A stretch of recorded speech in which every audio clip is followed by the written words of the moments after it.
That's how boxers entertain us. Naoya Inoue, take a bow. Watch this video. Hello, welcome to Tommy Edson. I hope you're all well. So at the weekend, we saw a mixed bag of boxing. Of course, we're looking forward to this weekend's boxing with Lee Wood against Kakashi as well. Should be a good fight. We hope it's going to be a good fight. But last weekend, we saw a massive issue. We saw a massive issue with the Times Square card, of course, and we saw a massive issue with Canelo fight against Skull as well, and also the undercard, which was pretty crap. But what we saw by contrast was the card by Top Rank in Las Vegas, and the main event, heading the bill, top line, was Naoya Inoue against Eubank Cardenas, and what a great fight it was. Fantastic, absolutely delivered what we expect from Naoya Inoue, but also the challenger came with a purpose to fight as well. Lots of people would dismiss him beforehand, but I tell you what, he came in and he gave it a massive go as well. The undercard fights delivered as well.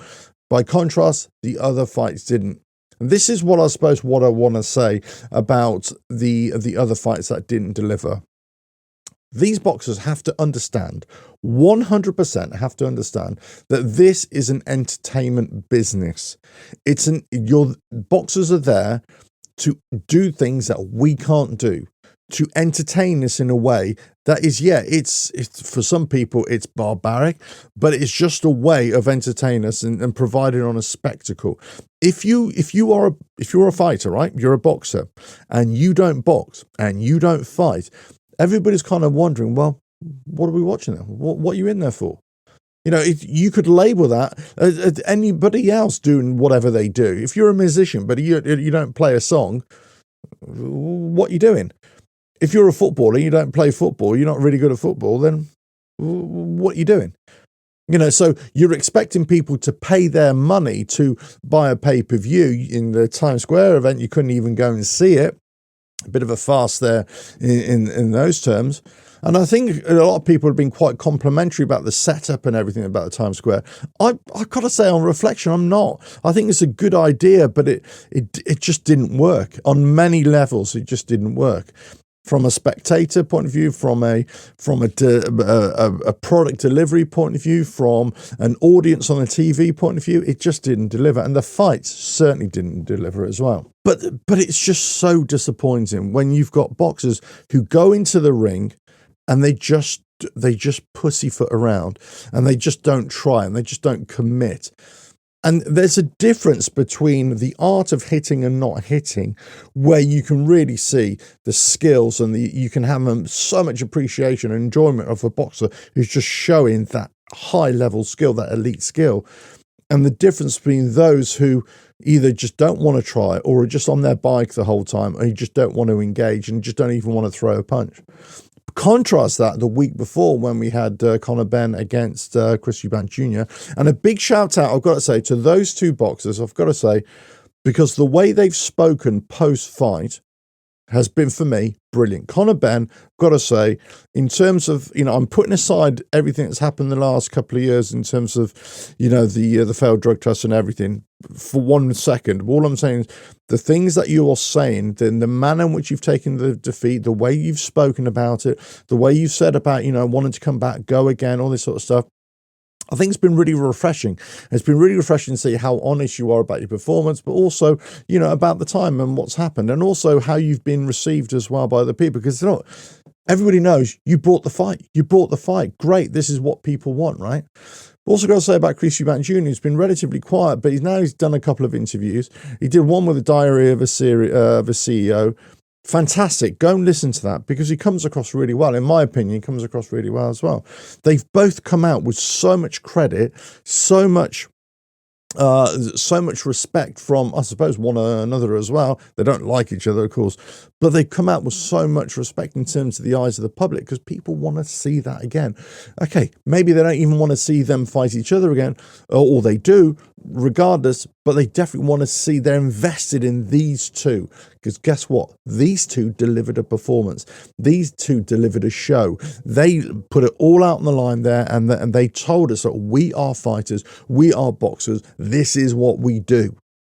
Whereas others, like Ryan Garcia, Devin Haney, even, Ramirez, Barbosa, I suppose a little bit Teofimo Lopez as well. Certainly Skull, certainly Canelo for me, who just, okay, was he not able to get after Skull? Did he just settle for this kind of lame win? And then having the, saying, oh, yeah, well, I hate these kind of boxers. Well, hey, you handpicked him, or you're the one who's fighting him. You shouldn't have fought him then. If this is the case, you shouldn't be fighting him. It's set up for Terence Crawford against Canelo now. I just hope that this fight that's going to go on between these two, I just hope that it's a banger. But I've got a feeling it's going to be a bit of a drab affair. If you look at the way Canelo's fighting, if you look at the way Crawford stepped up against Madrimov as well, whilst it was technically a great fight as well from both sides, it wasn't really an entertaining fight in terms of the audience, putting the fan first, the audience. It wasn't a real barnstormer. And I just got a feeling this is going to be exactly the same. I hope to be proven wrong, but I just feel that these two, not saying they're a mismatch, but I think Canelo might be over the hill. He's been handpicking opponents for too long. I think Crawford has come up, and he's come up to his weight class. Whether he can bring the power, but he's going to be boxing and moving, which is great. Don't get me wrong, but there's got to be entertainment. There's got to be product there. And what I saw against Crawford against Madrimov, I think he was doing the boxing element, but I just don't think he was bringing the show element. And I think, you could also lay the blame at Madrimov as well. For my money, it just wasn't the best entertainment that I'd seen. But it was high-level boxing, but it just wasn't the best entertainment. But at least they were boxing. Whereas Canelo, I just don't think really does enough. He doesn't punch in bunches anymore. It's just he stands a little bit square on. He just doesn't. He's not really that mobile anymore. Yeah, you got to say it's the opponent as well, but it just wasn't great. I'm just not sure whether these two are going to bring the noise. So look, they've got to know that this is an entertainment business, and Naoya Inoue and Cardenas, they both brought it. They both fully understood this is what it is. For me, Naoya Inoue is pound for pound number one. And I'm going to say why. Because he just brings the entertainment. He doesn't shy away from anybody. Yes, he's been in Japan quite a lot as well. But why would you come out of Japan to go and fight an 8,000 crowd when you're getting 60,000 in the Tokyo Dome or whatever it is, where you're adored there? It's almost like, well, why have you come out of there? They've kind of forced him to come out. We didn't need to come out. Yeah, and you could label the opponents that he's had as well. And how far up can he go? They're trying to push him up to featherweight. I'm not sure whether featherweight is the right thing for him either. So he kind of has to, he's been active as well. He hasn't been dodging fights. He's been making those fights. He's been bringing the noise, bringing the entertainment. But with Naoya Inoue that he's always going to fight. He says he likes to brawl. He likes to get in there and have a brawl. And look, he gets dropped a couple of times. Neri dropped him. Cardenas dropped him as well in the first round and the second round. Neri first and then Cardenas second round. But it's the way he responds and the way he comes back at his opponent.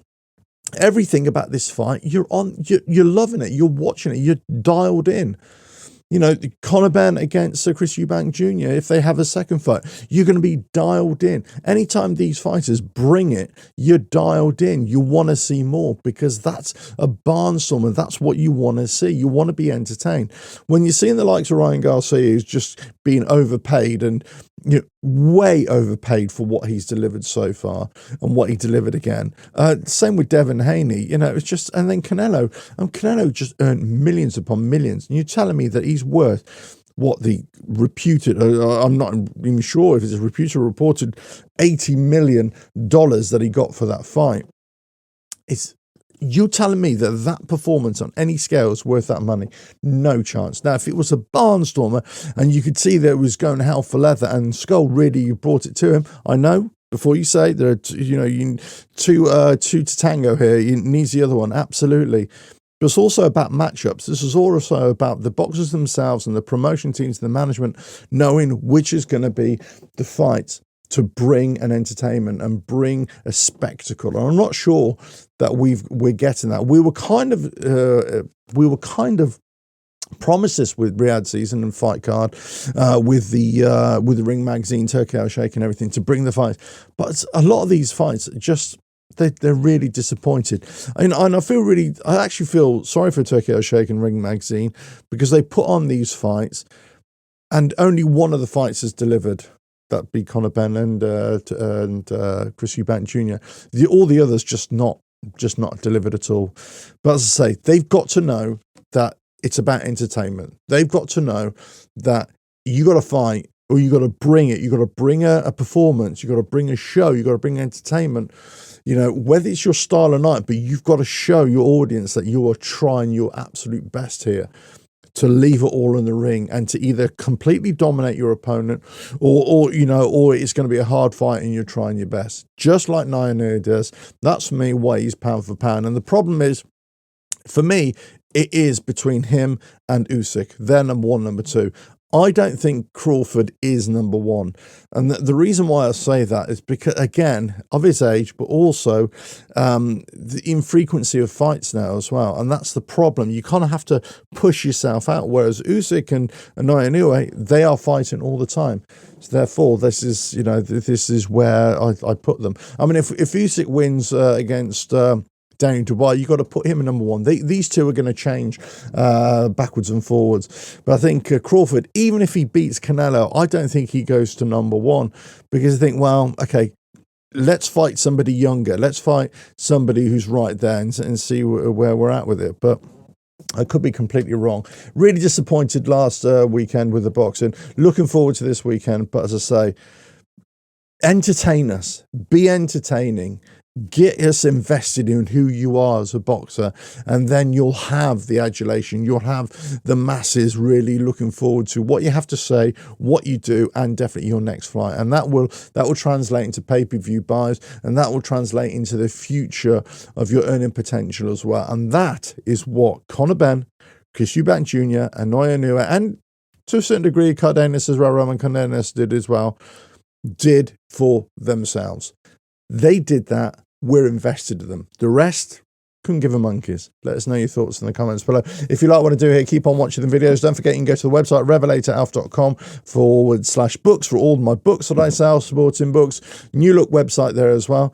And I'll catch you on another video coming very soon. Bye now.